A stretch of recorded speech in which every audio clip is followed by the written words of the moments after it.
नमस्कार, मैं अशोक कुमार पांडे और स्वागत है आपका टीसीएच पर। बंगाल में चुनाव चल रहा है कि लड़ाई चल रही है कि जंग चल रही है या कुश्ती चल रही है, यह कह पाना बड़ा मुश्किल काम है। खास तौर पर ममता बनर्जी जी और अमित शाह जी के बीच में जिस तरह से डायलॉग्स दिए जा रहे हैं और लिए जा रहे हैं, उसको देखकर ऐसा लग रहा है कि भारतीय डेमोक्रेसी का हाल बहुत बुरा है। बम्पर वोटिंग हुई, 90% वोटिंग क्रॉस कर गई। तमिलनाडु में भी बम्पर वोटिंग हुई है और कहा यह जा रहा है कि एसआईआर में जो इतने ज्यादा लोगों का नाम निकाल दिया गया, उसकी वजह से वोटिंग इतनी बम्पर हुई है। हालांकि शक इसमें किया जा रहा है कि कुछ गड़बड़ियां भी हुई हैं।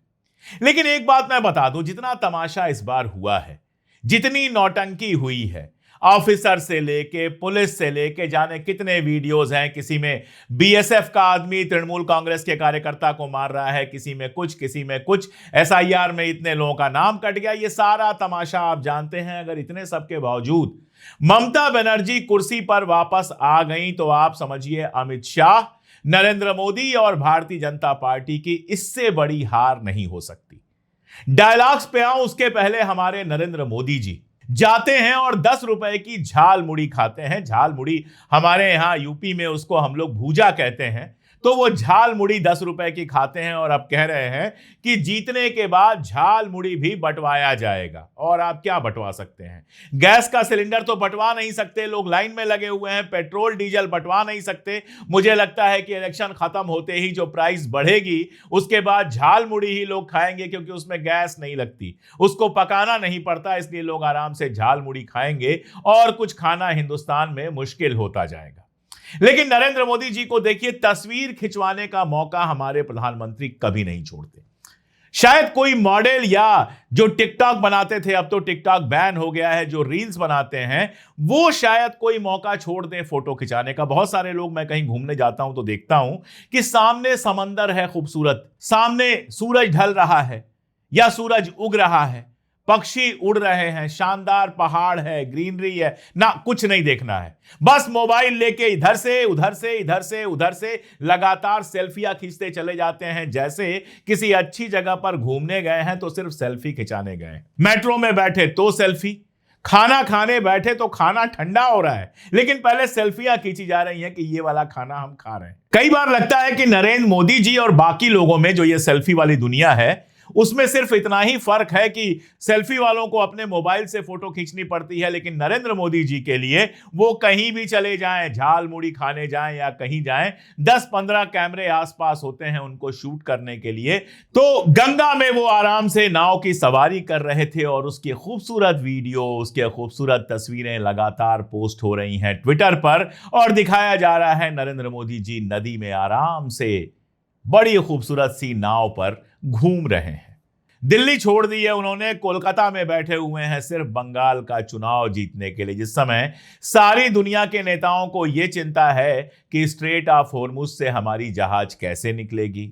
उनको यह चिंता है कि ईरान अमेरिका में लड़ाई कैसे खत्म होगी। उनको यह चिंता है कि हमारे देश का व्यापार किधर जाएगा। हमारे देश में प्रधानमंत्री की सिर्फ एक चिंता है कि चुनाव कैसे जीता जाएगा। जब चुनाव हो जाएगा, जीत हार हो जाएगी, तो फिर से गोदी मीडिया और उनके चेले चपाटे जो भरे हुए हैं सोशल मीडिया पर, वो कह देंगे कि देखिए हमारे विश्व गुरु हैं। आज एक वीडियो आया और वो वीडियो जो है अमेरिका से आया है और इस वीडियो में राम माधव बैठे हुए हैं, जो भारतीय जनता पार्टी के बड़े नेता हैं और राष्ट्रीय स्वयंसेवक संघ के भी बड़े नेता हैं। वो बेचारे पैर हिलाते हुए, लगातार पैर हिल रहा है, जिससे ये समझ में आ रहा है कि बेचारे कॉन्फिडेंस बिल्कुल खो चुके हैं और वो कह रहे हैं कि अमेरिका के कहने पर हमने सब किया। अमेरिका ने कहा ईरान से तेल खरीदना बंद कर दो, हमने बंद कर दिया। अमेरिका ने कहा रूस से तेल खरीदना बंद कर दो, हमने कर दिया।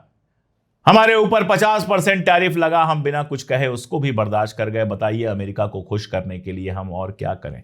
ये सब किया तो नरेंद्र मोदी जी ने है, प्रधानमंत्री हैं वो, लेकिन जवाब राम माधव दे रहे हैं और वो बता रहे हैं कि किस तरह अमेरिका के सामने मोदी जी सरेंडर कर गए हैं।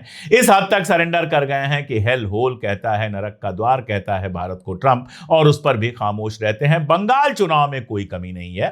बंगाल चुनाव में सड़क पर घूम रहे हैं, मंचों पर जाकर भाषण दे रहे हैं, झाल मुड़ी खा रहे हैं, नदी में तैरना तो नहीं आता लेकिन नदी में नाव पर चल रहे हैं। ये सारा कुछ बंगाल में सिर्फ एक चुनाव को जीतने के लिए कर रहे हैं। उसके बाद भी अंदर खाने से जो खबर आ रही है वो यही बता रही है कि भारतीय जनता पार्टी के जीतने की बहुत ज्यादा संभावना नहीं है। बाकी चुनाव आयोग ने इतनी मेहनत की है तो रिजल्ट क्या आएगा वो तो आप भी देखेंगे, हम भी देखेंगे। बात शुरू की थी मैंने अमित शाह जी और ममता बनर्जी के बीच में जो लगातार डायलॉग बाजी हो रही है उस पर मैंने बात शुरू की थी। अमित शाह जी का एक डायलॉग आया, बंगाल का मुख्यमंत्री बांग्ला बोलने वाला ही बनेगा। अब ममता बनर्जी से अच्छी बांग्ला कोई क्या बोलेगा? वो हिंदी भी बांग्ला में बोलती हैं, अंग्रेजी भी बांग्ला में बोलती हैं। अगर कोई और लैंग्वेज उनको आती तो वो भी शायद बांग्ला में ही बोलती, वो तो बांग्ला में ही बोलती हैं। असल में अमित शाह जी कहना चाह रहे थे कि हम बाहर से किसी को, हिंदी वाले को, यूपी बिहार वाले को वहां मुख्यमंत्री नहीं बनाएंगे, किसी बंगाली को ही मुख्यमंत्री बनाएंगे।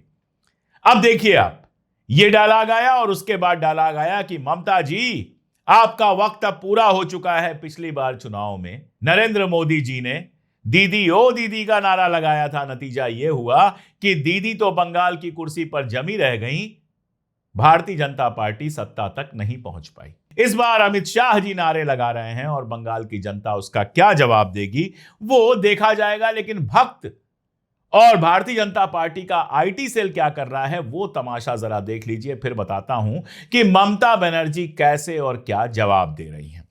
एक आईडी है वॉइस ऑफ हिंदू। अब देखिए, जितनी ये फर्जी आईडीज हैं जिसमें अपना चेहरा शक्ल ये लोग नहीं दिखाते हैं और भारतीय जनता पार्टी के लिए काम करते हैं, वो ऐसे ही नाम रख लेते हैं। तो इन्होंने नाम रखा वॉइस ऑफ हिंदूज।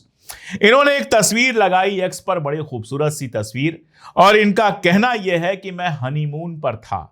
जाहिर है अपनी पत्नी के साथ ही हनीमून पर गए होंगे, लेकिन बंगाल में वोट डालने के लिए मैं हनीमून अधूरा छोड़कर लौट आया और मैंने भारतीय जनता पार्टी को वोट दिया। अब यह अच्छी बात है, बहुत सुंदर बात है। वोट देना एक नागरिक कर्तव्य है हमारा। डेमोक्रेसी में वोटिंग जो है वो हमारा फर्ज है और अपना फर्ज तो निभाना ही चाहिए। कई बार हम भी बहुत जरूरी काम होते हैं लेकिन वो छोड़कर पहले वोट देते हैं, उसके बाद कोई और काम करते हैं। बस एक गड़बड़ है, इस तस्वीर में पीछे जो बोर्ड लगा हुआ है उस पे हावड़ा लिखा हुआ है और हावड़ा में जो वोटिंग है वो 29 अप्रैल को है, 29 अप्रैल को है। यानी ये जनाब अपना हनीमून छोड़कर अपनी अहलिया के साथ, अपनी वाइफ के साथ दावा करते हैं कि वोट डालने गए थे, लेकिन जांच करने पर पता यह चलता है कि इनकी जो पत्नी जिनकी तस्वीर इन्होंने लगाया हुआ है वो तो एआई है। एआई से वो तस्वीर जनरेट की गई और तस्वीर जनरेट करके बैकग्राउंड में बंगाल का एक बोर्ड लगाया गया। शायद इनको बांग्ला भी नहीं आती है इसलिए इनके समझ में नहीं आया, इन्होंने हावड़ा का बोर्ड लगा दिया जहां पर 29 अप्रैल को चुनाव होना है। तो ऐसे फर्जी पोस्ट और ऐसी फर्जी बातों से माहौल बनाया जा रहा है। गोदी मीडिया के एंकर लिख रहे हैं कि हमारी मेड बंगाल वोट देने गई है और उसका कहना है कि अगर हम मोदी जी को वोट नहीं देंगे, भाजपा को वोट नहीं देंगे तो बंगाल जो है वो मुस्लिम प्रदेश बन जाएगा। अरे भाई, बंगाल में आज तक भारतीय जनता पार्टी की सरकार नहीं रही है, कम्युनिस्टों की सरकार रही, उसके पहले कांग्रेस की सरकार थी, कांग्रेस के बाद 40-42 साल कम्युनिस्टों की सरकार रही और उसके बाद से ममता बनर्जी 3 टर्म वहां की मुख्यमंत्री रह चुकी हैं। आजादी के बाद से कभी भी भारतीय जनता पार्टी की सरकार बंगाल में नहीं रही और 70-80 सालों में बंगाल अगर मुस्लिम स्टेट नहीं बना तो अब कैसे बन जाएगा? एक मंत्री महोदय हैं, वो मोबाइल लेकर जाते हैं, नदी की तस्वीर लगाते हैं और कहते हैं मैं बताता हूं कैसे घुसपैठ होती है। तो हुजूर आला, आपको इलेक्शन के टाइम में जो ज्ञान मिला है कैसे घुसपैठ होती है, यह ज्ञान तो आपको 2014 में भी मिल गया होगा जब नरेंद्र मोदी प्रधानमंत्री बने थे। और आपको अगर ज्ञान मिला है तो यह ज्ञान अमित शाह के पास भी होगा, यह ज्ञान नरेंद्र मोदी के पास भी होगा। बीएसएफ से यह ज्ञान शेयर कर लेते और नदी के रास्ते होने वाली घुसपैठ को रोक लेते। आप तो सेंट्रल गवर्नमेंट में हैं, घुसपैठ रोकना आपका काम है। लेकिन आप नाटक देखिए, बिहार में चुनाव होगा तो वहां घुसपैठिए पहुंच जाएंगे, अगर झारखंड में चुनाव होगा वहां घुसपैठिए पहुंच जाएंगे, अभी यूपी में चुनाव होगा वहां घुसपैठिए पहुंच जाएंगे, उड़ीसा में चुनाव होगा वहां घुसपैठिए पहुंच जाएंगे।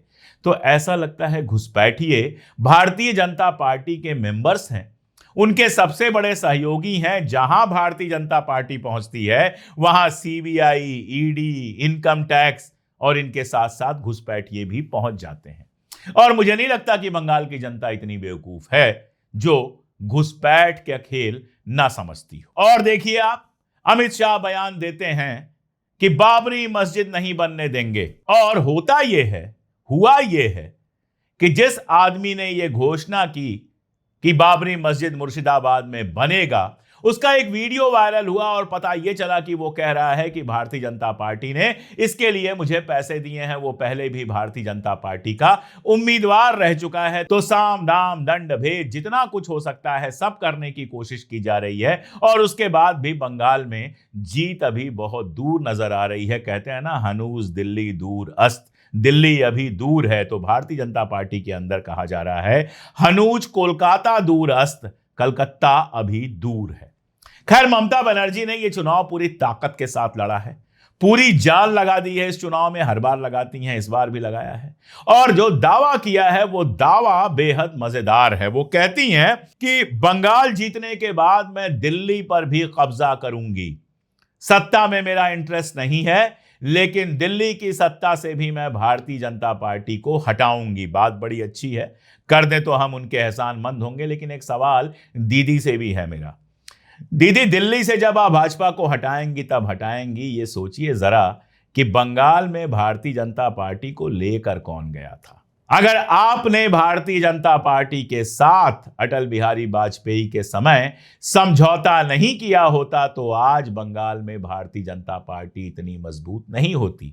आप वामपंथियों को खत्म करना चाहती थी, कांग्रेस को खत्म करना चाहती थी, और इसीलिए आपने भारतीय जनता पार्टी के साथ समझौता किया, आपने उंगली पकड़ाई, वो धीरे धीरे आपके पहुंचे तक पहुंच गए। और आज आप दिन रात लगी हुई हैं इस दौड़ में, दिन रात लगी हुई है इस डर में कि कहीं आपकी सत्ता भारतीय जनता पार्टी ना छीन ले। मायावती जी ने भारतीय जनता पार्टी के साथ मिलकर यूपी में सरकार बनाई थी। आज कंडीशन यह है कि यूपी में भाजपा की सरकार है और मायावती जी एक किनारे बैठी हुई हैं। नीतीश कुमार ने भारतीय जनता पार्टी को बिहार में रास्ता दिया, बिहार में उसके साथ मिलकर सरकार बनाई, और आज कंडीशन यह है कि नीतीश बाबू बिहार छोड़कर जाने पर मजबूर हुए हैं। राज्यसभा की मेंबरी दी गई है, दिल्ली में पड़े हुए हैं, कोई पूछने वाला नहीं है, और बिहार की सत्ता पर सम्राट चौधरी भारतीय जनता पार्टी के बैठे हुए हैं।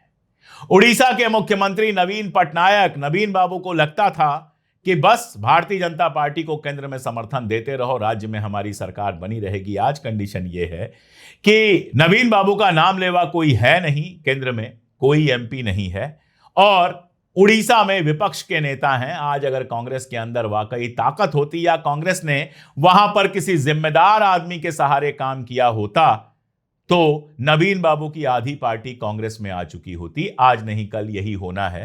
तो जिसने जिसने भारतीय जनता पार्टी को उंगली पकड़ाई, भारतीय जनता पार्टी की उंगलियां धीरे धीरे सबके गर्दन तक पहुंची। ममता बनर्जी भी उसका एक एग्जाम्पल है। बस फर्क इतना है कि ममता बनर्जी ने रिश्ता तोड़ा, और रिश्ता तोड़ने के बाद भारतीय जनता पार्टी को सत्ता से बाहर करने के लिए पूरी मेहनत कर रही है। अमित शाह जी कह रहे हैं कि पहले फेज में दीदी के गुंडे घर से बाहर नहीं निकले, मैं गुंडों को बोलता हूं दूसरे फेज में भी बाहर मत आना वरना उल्टा लटका कर सीधा कर दूंगा। वैसे भारतीय जनता पार्टी के एक नेता का दौड़ते भागते हुए, खुद को बचाते हुए कल वीडियो वायरल हुआ था। वो भारतीय जनता पार्टी के नेता थे, तो उनको दौड़ाने वाले कौन थे? भारतीय जनता पार्टी के कार्यकर्ता थे या फिर दीदी के कार्यकर्ता थे? या अमित शाह जी को बताना चाहिए। ये सवाल तो मैं पूछूंगा ही नहीं कि क्या गृहमंत्री को ऐसी भाषा, ऐसी जबान जेब देती है? क्या उनको ऐसी भाषा उनके ऊपर शोभा देती है कि उल्टा लटका दूंगा, सीधा लटका दूंगा? ये सवाल तो मैं पूछूंगा ही नहीं, क्योंकि भाषा का सवाल, जबान का सवाल, तहजीब का सवाल पूरी तरह से खत्म हो चुका है इंडियन पॉलिटिक्स से। जिसको जो मन में आता है वो बोलता है। कांग्रेस के अध्यक्ष नरेंद्र मोदी को आतंकवादी बोल देते हैं। नरेंद्र मोदी तो क्या क्या बोलते हैं आप जानते ही हैं।